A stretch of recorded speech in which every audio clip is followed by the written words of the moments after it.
So the Church of England Synod received some distressing news this week. Attendance at its churches is set to fall for the next 30 years, with today's figure of 18 people per 1,000 regularly going to church dropping to just 10 per 1,000 by 2046. Today, an 81-year-old is 8 times more likely to attend church than an 18-year-old. Well, a new book, Battling the Gods, published here in Cambridge this week, challenges the assumption that humanity is naturally disposed to believe in gods, describes how atheism existed in the most ancient of classical societies long before Christianity did.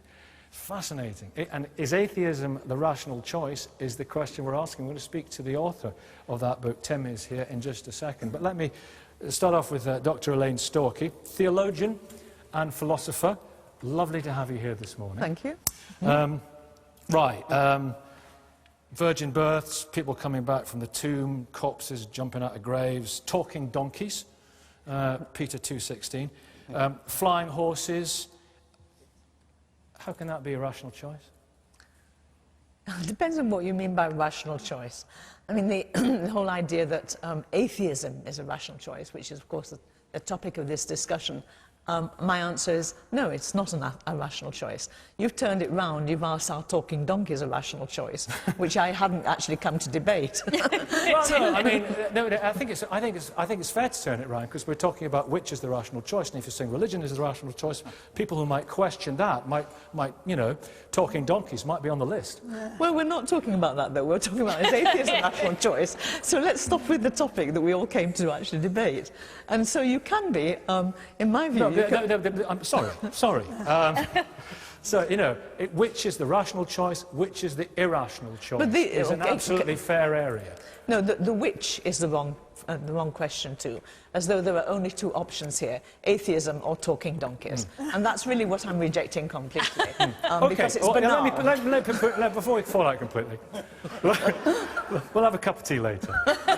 I'll buy you lunch. But let me put this then. Isn't the reason I mentioned talking donkeys and all those things that some atheists find absolutely, well, all atheists find absolutely mind-blowing. Before I mention that, talking donkeys. Yeah, before I mention that, indeed so.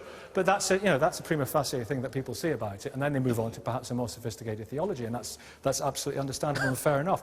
But doesn't faith transcend reason? And that's not an irreligious thing to say. That's just what should happen. You should go beyond reason. Faith is greater than reason. That's the argument, isn't it? No, because you misunderstand the nature of reason.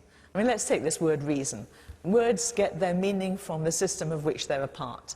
And so we can construct meanings of reason that are actually buy into certain systems, have certain presuppositions loaded into them. You can have reason that starts from the assumption that there is no God. And once you've actually taken that as your reasonable point, so that reason is about gaining knowledge from our 5 sense experiences or understanding about the explanation of those, what we gain from those experiences. And it's a very, very narrow view of reason. It shrinks our understanding of reason. And by the time you've gone down that path, yes, you haven't got room for God. Excuse me, Elaine. No, I'm not excusing you yet, because I haven't finished yet. Listen, I'm telling you, she's in good form this morning, Alan. If it's all right, I might be careful how you go on this. You can interrupt me any time when I'm finished. Reason is not about starting out with the belief that there's no God. And I haven't finished The yet. reason is you don't believe something if there isn't any evidence for it. No, we haven't got there yet. The evidence is based on the assumptions that you're already putting in to the program. And when we're making a program on a computer, you're actually already programming things in, and you know at the end of that you're going to get information out of it. And the word reason is the same. There isn't one universal, neutral, objective view of reason that the entire human race and everything in the world agrees with. People would have different views of reason. So where would I go for my understanding of whether atheism is rational or Christianity is rational? Extraordinary claims require extraordinary evidence? Well, I mean, for example, do I take some leading scientists, Ard Louis, Professor of Physics at Oxford University, Tom McLeish, Professor at Durham University, and Francis Collins, Head of the Genome Project, all of whom say Christianity is where we are, we've actually put our fingers to the bone, and are we rational? Are those people rational? Ollie's dying to come in. Well, you see, people it's a grab bag of go on. Absolutely. Tim in a minute. I mean, You're a former vicar. agree with Elaine that we're starting in the wrong place, but it seems to me that reason isn't why people make religious choices. You become part of a religion through growing up, through all sorts of things, and it's actually quite difficult, as I know from my own experience, to walk away from that. You're an atheist. I'm an but you were atheist a who Church has of been a England vicar. clergyman. Why don't you stay a Church of England vicar? A lot of them are atheists. Why don't you? Because I couldn't do it. Because life might have been more comfortable if I had, but I couldn't do it. Okay. Tim, okay, via ex-vicars and talking donkeys and Elaine's superb exposition of different types of reason, let's talk about these ancient atheists. This is fascinating. This is before Elaine, before Einstein, before Darwin, before Galileo, I think he was mentioned earlier on, before Jesus. You know, where did these ancient atheists get the intellectual weaponry for this? Well, I think that the intellectual weaponry has always been there. I think that atheism is actually just as normal a feature of human life as religious belief. I mean, we're asking whether atheism is the rational choice. I'd say it's certainly the intellectually critical choice, and this is where I'd agree entirely with what Arif just said. Atheism isn't actually a belief about the world. Atheism is a methodology. It's an intellectual methodology that says that we don't start from a position of dogma, we start from evidence, and to the best of our abilities, and of course the human brain is fallible, to the best of our abilities we go from evidence to conclusion, and we're led by that evidence. And I might respectfully say that the discussion we had earlier about the Catholic Church's own investigation into child abuse might have been bettered if they'd followed that sort of methodology. So I would say it's intellectually critical, but I'm like Elaine, I'm rather suspicious of the word rational, which seems to plug us very quickly into a story about human progress away from sort of primitive societies that don't get things, you know, via the Enlightenment and so forth, to the Western modernity. So what about those early atheists? What were their views on first cause? I mean, I know it was a time of thunderbolt and rainbow. God did that and God did that. But what about first cause, if we're talking about a more sophisticated theology and desire to understand the world? Or were they not too bound up in notions of creation? They weren't too bound up in notions of creation. I mean, if you think about where fault lines form between the religious and the atheistic, they do change over time, and creation is one of these things that's, you know, very big in the 20th and 21st century, but perhaps, I mean, I'm no expert in the history of these debates, but it certainly wasn't a fault line for classical antiquity. Having said that, they were very keen to find alternative explanations for celestial phenomena. There were, I mean, the question of thunderbolts and rainbows. Thunder, yeah, exactly, because thunder is the weapon of Zeus. Yeah. So the idea that you can actually explain it through material causes and so forth was a key weapon in the in trying to unpick conventional ideas of theism.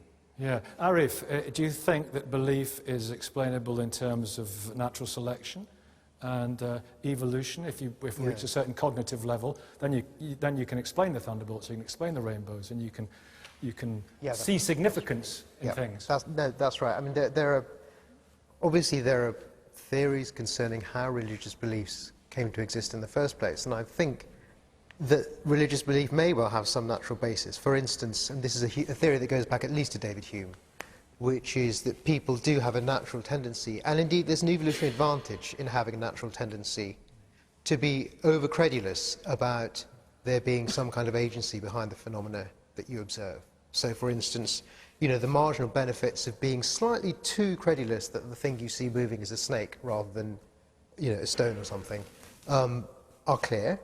What's the advantage? Well, the advantage is that you run away more often than you need to. But running away more often than you need to is much safer than running away less Survival often. thing, yeah. Yeah, exactly. Yeah, But survival. surely as well it's being able to be the guy who can explain stuff. See that thunder? Well, That's sure. thunder. I mean, that comes later. You have more successful breeding. That's right. No, I don't know whether we can actually sort of chronologically chop it up and say this comes then, this comes then. I think humanity's always been a big bag of Haribo, assorted sweets, you know, and many different types in there. Yeah, listen, she had me for talking donkeys. I'm going to have a go at you for a big bag of Haribos. The one point at which I think we agree on is that there is, whatever the explanation is for religious belief, certainly the explanation isn't in terms of the evidence for it. There is just no evidence at all that the universe was made by man with magic powers, or that somebody came back from the dead, let alone the talking donkeys or the talking snakes, or any of the other stuff that they try and palm off on us. And Well, we've it's known this symbolic. for centuries. That's We've known symbolic. this for centuries. If God is outside space and time, you're dragging God into the wrong place. You know, Yeah, it's funny, they only people started saying it was symbolic when the evidence became really clear that it was literally false. Yeah. Before that, they didn't. Yeah. But that, You missed church this morning, didn't you? We've been through that before. Peter, the default position. Oh, that's the wrong one. The natural disposition is... Sarah's dying to get in. But let me come to Peter on this. Come on. So, well, it actually doesn't problematise my belief in Christianity at all to think that atheism is in fact a default position, or one of the default positions. After all, we believe that man is fallen and that he was separated from his creator, so that would totally come in line with our beliefs. But I find it interesting that the professor went for be a an rather atheist is to be expansive fallen. idea of atheism. I mean, atheism is simply the disbelief in God. That's all it is. Yeah. It's nothing more than that. And there are very different forms of atheism. You can't simply say, that atheism is one particular thing. Some atheists are atheists because they're empiricists. They believe that the only things that are true are those you can empirically verify. Yeah. Some because they're naturalist materialists. In fact, most because they're naturalist materialists. They believe that the only causes are natural, that the only thing that exists is material. The reason I don't think that atheism is a rational choice is because I think there's far too much good evidence for the existence of God and exactly Catholic Christianity Can we to have that? believe Yes. that atheism is true. And for that reason, I would say that it's irrational. For one thing, I think we have the evidence of the resurrection, which I think is excellent. So Not only do I think we have excellent evidence historically, not only that, but we also have metaphysical proofs of the existence of God, such as the Aristotelian argument from change. All of these different arguments are very, very good evidence for the existence of God. There are And many atheism simply doesn't Tim, work. first of all. Sorry, in- these in- arguments Tim, have been- first of all. Sorry. Well, just on evidence, I mean, this idea of people rising from the dead, I mean, that's a common feature of a number of different ancient stories, and it's a way of explaining. I mean, there's a guy called Apollonius of Tyana whose story is told in a very similar way of sort of coming back from the dead afterwards. It's how you express the idea of the holy man in a certain genre of ancient writing. Well, it's not that. It's actually evident. not that, because the evidence that we have for Christ rising is based on Greco-Roman biography, and the fact that his followers go forth afterwards and then they die for this belief. That's simply not the same as simply animistic There are beliefs arguments about on both sides. explaining There are all also sorts of other phenomena. Simply not the same thing. Contemporary Sorry. chroniclers like Philo of Alexandria, who chronicled everything, didn't mention it, but there are other people who do mention it. Yeah. Do you know what? We've had that debate before. We're going to have it again. And you, Sarah, think that belief is logical and it's rational. But which belief, Sarah? Is Scientology? There's a religious belief. Is that rational? It's not really religious. Well, it is recognised as religion in some parts of the... OK, You have to Hare use- Krishna, is that rational? You have to use your reason to You have to work answer the out question. what... well, first of all, I'd just like to start with why that I think atheism is irrational. Is Mormonism rational? Mormonism, that's a very big subject. I think it's irrational. You said no, it's Shall not we rational. just start so with it's just your belief religion that's in rational. God? I think you can demonstrate there are some religions that have much better reasons than other religions. Sarah, I don't think do there's any good reason for apologise. one. It's over to you now. Can I just begin with something that faith and reason, John Paul II said, are the two wings on which the human spirit soars to contemplate the truth. Yes. So I think you need faith and you need reason. So why is faith reasonable? I'm sorry. Well, I want to hear more from Sarah. Because it answers to the longings of the human heart. I think it's irrational to feel that a room full of people and an earth full of people who long for justice, who long for truth, who long for beauty, and who long for eternal life should be living in a universe that answers to none of those desires and requirements. What a cynical thing to believe that all the things we desire are nothing, and they end nowhere, and time is there, and then we fall into an abyss of meaninglessness. That is irrational and cynical. But what about... But you also need, apart from that longing and desire and the beauty of the lives of the saints, I'm not here talking about the source of Mormonism, because you need Why do we reason need to look religion? at the evidence. Why do we need it? The human heart cries out for Because it's peace there, and for Sarah. love and for meaning, because it's true, but because we cry out for a communion beyond our earthly Atheists existence. love each Wanting other. something doesn't make it true. What? Wanting something doesn't make it true. I agree with you, sir. I agree with you, sir. But that's why you need reason no. to understand. Wait a minute. Let's go to Arif. Yes, no, I'm grateful for this long word salad, bless which you. is helpful because it gives an idea of the sorts of confusions that lie behind what you call or seem to think are arguments. I've only heard one. I mean, you did talk for about 3 minutes, ma'am, and I haven't heard a single argument. I did hear one argument from Peter earlier on, which is to do with scriptural evidence for the resurrection. And you alluded to other ones that have been exploded for hundreds of years. But in the case of scriptural evidence, everyone knows, it's quite clear that people make mistakes all the time, scriptures are wrong all the time, testimonies are wrong all the time. You yourself believe that testimonies in Islam, in Mormonism, in Scientology, in David Koresh, these are all wrong. Oh, please. So these things are Elaine, mistakes. Elaine's not having this. So these mistakes, these things, you have plenty of reason to think I'm going to privilege Elaine that here. the evidence for the resurrection is of a similar type. That is, it's mistaken. Elaine. Arif, you're a good academic. I respect your stuff in a whole range of ways. What you're talking now is rubbish. And that's largely because, have you never heard of hermeneutics? You actually can't simply say scriptures are wrong. The Bible is a library. It's not just a book. Excuse me, let me just explain the argument. It's a library full of many different kinds of literature. Some of it's song, some of it's prophecy, some of it's biography, some of it's letters, some of it's dream analysis, some of it's fiction, deliberately fiction. The Gospels are full of fictional stories about, we call them parables. And it's loads of different forms of literature. Talking Donkey's a parable. When you come clear. into those forms of literature, you actually read them appropriate to the form of literature. Elaine, you don't try and get the books of law out of the Psalms, otherwise you're wrecking the the No, that's all very Elaine, interesting. But what I want is an argument that these things are true. Arif, a thunderbolt's going to knock you down in just 1 minute.